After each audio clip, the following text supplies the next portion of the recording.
اب احمد بریلوی صاحب کا ترجمہ کنز الایمان اور ان کے خلیفہ نعیم الدین مراد آبادی صاحب کی جو تفسیر ہے خزائن العرفان وہ ڈلی ہوئی ہے.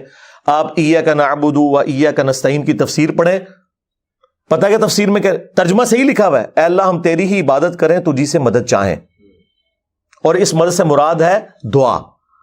ہاں ظاہری اس باب تو قرآن میں آیا ہے وتعاونوا علی البر والتقوی ولا تعاونوا علی الاثم والعدوان, نیکی اور پرہیزگاری کے کاموں میں ایک دوسرے کی مدد کرو, برائی میں الگ رہو.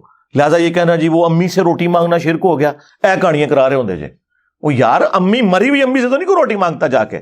ظاہری اس باب کا تو قرآن میں حکم ہے.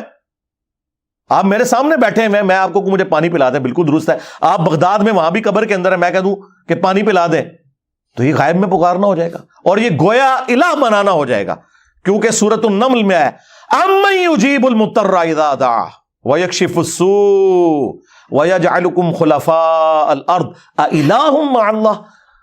بھلا بتاؤ تو کون ہے جو مصیبت اور اضطراب میں گھرے ہوئے شخص کی فریاد کو سنتا ہے اور اس سے تکلیف کو دور کر دیتا ہے اور تمہیں زمین پر اگلوں کا خلیفہ کرتا ہے؟